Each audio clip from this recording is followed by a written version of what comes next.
Hello, I'm Dr. Barto with Barto Family Chiropractic, and we are in the middle of back to school season. What I'd like to do is share tips on how we can make this be a healthy and happy school year. The tip I'd like to share now is desk ergonomics. So we often check posture in the office because your posture is a window to your spine and nervous system. If we see dysfunction in how your spine is aligned, then we'll also see changes in how your brain and body communicate through the nervous system. Look at the boy in this picture. You can see how far his head is forward while he's looking at his computer. What's very straining to anyone's neck is when we look down at a device.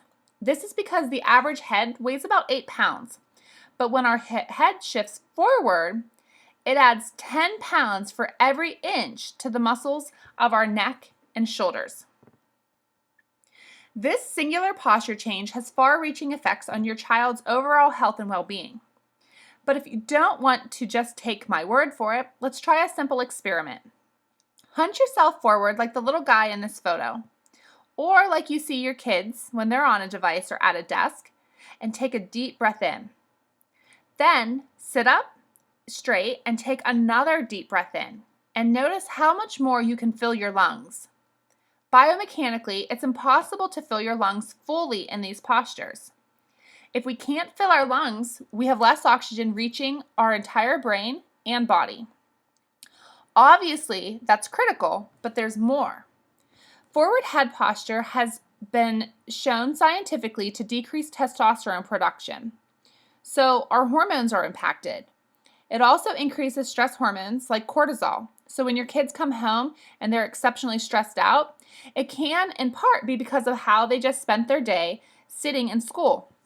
Lastly, forward head posture has been associated with a decrease in serotonin, which results in your child feeling poorly about themselves.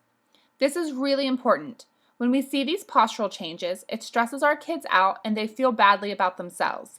And unfortunately, we can see almost daily news reports of the trauma poor self-esteem in our youth leads to. So what are we as parents able to do to help our children? While at home, you can set up a proper workstation. If your child is using a computer, which is ergonomically preferred over, say, an iPad, have them at least use the computer at a desk. The most ideal situation would be a standing desk. But if you're looking to buy a desk for your children's room, then consider a standing desk.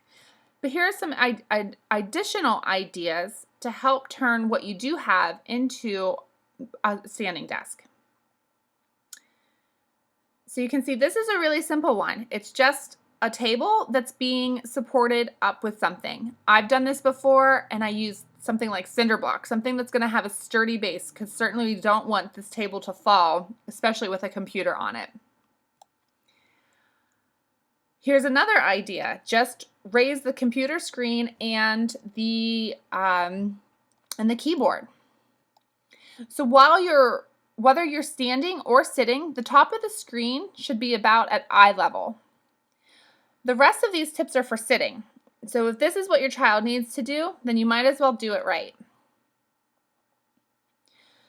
While your child's sitting, his or her legs should be bent in about a 90 to 110 degree angle. Their feet should be flat on the floor. If you have a small child who is doing work at, say, the kitchen table, you can place an old box under their feet. You want to make sure that the shoulders are relaxed. You want the forearms to be about parallel to the floor. So adjust the chair height or the height of the desk so that their arms are parallel to the floor as they type.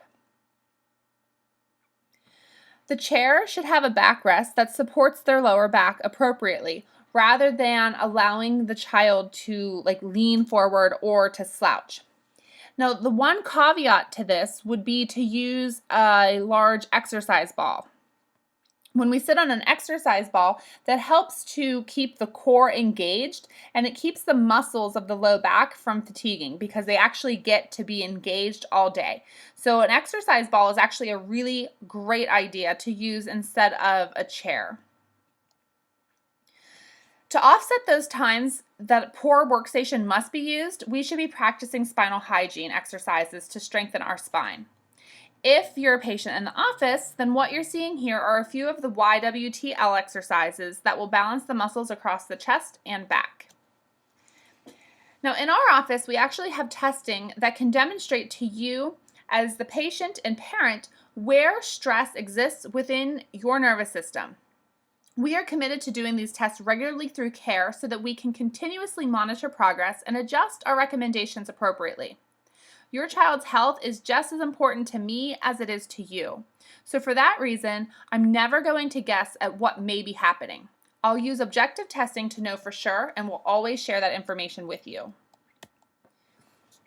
Parents whose children are under regular chiropractic wellness care often report the following: improved sleep, improved immune function, which means your kid misses fewer days of school, and that means if you're a working parent, you miss fewer days of work. These parents also improve that their kids behave better, they have better concentration, and therefore their grades get better. All of that from children who receive regular chiropractic care. So if your child has not yet been evaluated by a pediatric chiropractor and you have concerns about their health and well-being or even their posture, then I have a special offer for you. During the month of September, we are offering you the opportunity to have your child's spine evaluated for just $97.